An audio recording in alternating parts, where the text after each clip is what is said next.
आदरणीय परीक्षक, वक्ते आणि जाणकार श्रोते बंधू आणि भगिनींनो, care of public safety association cops सामाजिक संस्थेने या स्पर्धेचे आयोजन केले आहे. मी रजमुद्दीन शेख, विलासराव देशमुख लॉ कॉलेज, आंबेगाव बुद्रुक विधी शाखेत द्वितीय वर्षात शिक्षण घेत आहे. शासनाची शिष्यवृत्ती योजना व अंमलबजावणी या विषयावर आपलं मनोगत मांडणार आहे. सर्वांनाच माझा सस्नेह नमस्कार. ज्ञानाशिवाय माणूस अपूर्ण आहे, पण ही संपत्ती प्रत्येकालाच मिळते असे नाही. अनेक वेळा गरिबीच्या जाळ्यात अडकलेली स्वप्ने वेळेपूर्वीच कोमेजतात.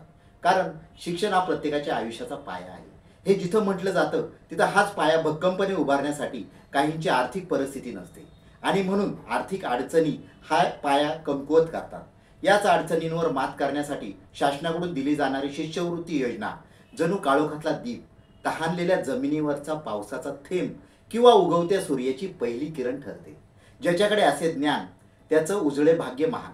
आणि यासाठी शासनाच्या योजना म्हणजे फक्त आर्थिक मदत नव्हे, तर स्वप्नांना उंच भरारी घेण्यासाठी पंखांना मिळालेलं बळ असतं.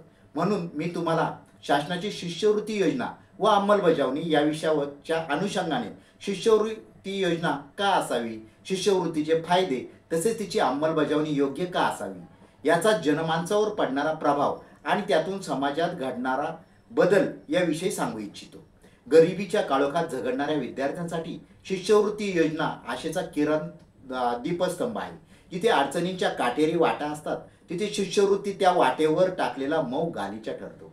शेतकऱ्यांचा हुशार मुलगा डॉक्टर होतो, मजुराची हुशार मुलगी अभियंता होते. सर्वसामान्य घरातील बापाचा मुलगा जेव्हा शिक्षक अधिकारी होतो तेव्हा गरिबांचे स्वप्न पूर्ण करणारी हातातली जादुई कांडी म्हणजे शिष्यवृत्ती होय. फी, पुस्तके, वसतिगृह या खर्चाच्या ओझ्याखाली दबलेल्या विद्यार्थी या योजनांचे पंख लावून उडवू लागतो. शिष्यवृत्ती केवळ रुपये देत नाही, तर ती विद्यार्थ्यांच्या मनात आत्मविश्वास, उत्साह व उज्ज्वल भविष्याचा विश्वास निर्माण करते. समाजाच्या विकासाच्या दृष्टीने विचार करता विद्यार्थ्यांना दिवा पेटला की घर उजळते, घर उजळले की समाज उजळतो आणि समाज उजळला की संपूर्ण राष्ट्र प्रकाशमय होते. शिक्षणात सातत्य राहून अर्धवट शिक्षण सोडण्याचे प्रमाण कमी होते. गुणवंत विद्यार्थ्यांना पुढील राष्ट्रीय व आंतरराष्ट्रीय शिक्षणासाठी प्रेरणा व प्रोत्साहन मिळते. शिक्षणाच्या शिष्यवृत्तीच्या जोरावर उच्च शिक्षण घेऊ शकतात. महाराष्ट्रातील विद्यार्थ्यांसाठी परदेशात शिक्षण घेण्यासाठी दोन प्रमुख शिष्यवृत्ती योजना आहेत. एक डॉक्टर बाबासाहेब आंबेडकर कृती योजना आणि दुसरी महात्मा ज्योतिराव फुले संशोधन आणि प्रशिक्षण संस्था महाज्योती. विद्यार्थ्यांच्या परदेशातील नामांकित विद्यापीठांमध्ये पदव्युत्तर, पदवी आणि PhD शिक्षणासाठी आर्थिक मदत देणे हा महत्त्वाचा उद्देश आहे. या व्यतिरिक्त केंद्र सरकारकडून देखील काही शिष्यवृत्ती योजना आहेत ज्याचा लाभ महाराष्ट्रातील विद्यार्थी घेऊ शकतात. यामध्ये नॅशनल ओव्हरसीज शिष्यवृत्ती आणि आंबेडकर आंतरराष्ट्रीय शिष्यवृत्ती यांचा समावेश आहे. या योजनांसाठी अर्ज करण्याची प्रक्रिया DBT पोर्टलद्वारे किंवा केंद्र सरकारच्या संबंधित मंत्रालयाच्या वेबसाईटवर उपलब्ध असते. शिष्यवृत्ती योजनेचा फायदा घेऊन समाज कल्याण केलेली नामांकित व्यक्ती म्हणजे डॉक्टर बाबासाहेब आंबेडकर आणि शिष्यवृत्तीचा लाभ घेऊन शिक्षण घेतले आणि समाजासाठी अमूल्य योगदान दिले. त्यांना बडोदरा संस्थांकडून मिळालेल्या शिष्यवृत्तीमुळे कोलंबिया विद्यापीठातून उच्च शिक्षण घेता आले आणि त्यांनी भारतासाठी संविधानाची रचना करून दलित उपेक्षित समाजाला मुख्य प्रवाहात आणून सामाजिक समतेची लढाई लढली. त्यांच्या या कार्यामुळे लाखो लोकांना प्रेरणा मिळाली.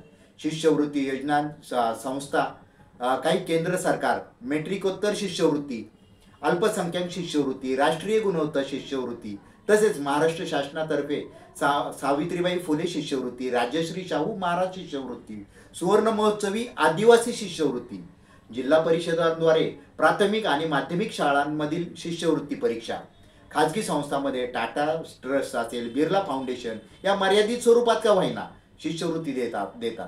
पुणे विद्यापीठ, मुंबई महाविद्यापीठ यांद्वारे मेरिट आधारित शिष्यवृत्ती दिली जाते. प्रभावी अंमलबजावणीसाठी उपाययोजना.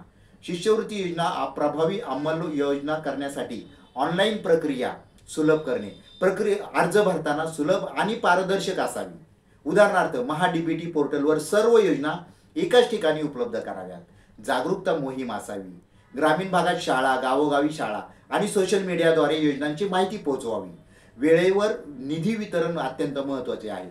शिष्यवृत्तीची रक्कम वेळेवर विद्यार्थ्यांच्या खात्यात जमा करावी जेणेकरून शिक्षणात खंड पडणार नाही. प्रशिक्षित कर्मचारी समाज कल्याण विभागात प्रशिक्षित कर्मचारी नेमावेत, जे अर्ज प्रक्रिया आणि तक्रारी त्वरित निकाली काढतील. तसेच पात्रता निकषांचे सरलीकरण, जटिल कागदपत्रांची गरज कमी करून अधिक विद्यार्थ्यांना लाभ मिळेल यावर भर द्यावा. निरंतर मूल्यमापन, योजनांचा प्रभाव तपासण्यासाठी नियमित सर्वेक्षण आणि फीडबॅक यंत्रणा राबवावी. तंत्रज्ञानाचा वापर, आधार लिंक्ड पेमेंट किंवा डिजिटल प्रमाणपत्रे यांचा वापर करून प्रक्रिया वेगवान करावी. महाराष्ट्र शासनाच्या शिष्यवृत्ती शैक्षणिक वर्ष 2024-25 साठी शिष्यवृत्तीसाठी अर्ज स्वीकारण्याची प्रक्रिया 30 सप्टेंबर 2025 पर्यंत सुरू राहील. अजूनही संधी आहे. अनुसूचित जातीच्या विद्यार्थ्यांसाठी असलेल्या पोस्ट मॅट्रिक शिष्यवृत्तीच्या महाराष्ट्रातील 3.83 लाख विद्यार्थ्यांनी याचा लाभ घेतला होता. सामाजिक समता निर्माण होऊन मागासवर्गीय, अल्पसंख्याक, आर्थिकदृष्ट्या दुर्बल घटकातील विद्यार्थ्यांना मुख्य प्रवाहात येण्याची संधी प्राप्त होते. विद्यार्थी स्वावलंबी बनून त्याचा आत्मविश्वास वाढतो. भ्रष्टाचाराने बरबटलेल्या काळ्या ढगात अडकता कामा नये. शिष्यवृत्ती फक्त पैशांची थैली नाही, तर ती भविष्याची किल्ली आहे. ती ज्ञानरूपी दीपाला इंधन देणारी वात आहे आणि अंधारलेल्या समाजात उजेड दाखवणारा आशेचा झगमगता तारा आहे. तिचा लाभ प्रत्येक पात्रताधारकाला झालाच पाहिजे. एवढे बोलून मी माझे भाषण संपवतो. धन्यवाद.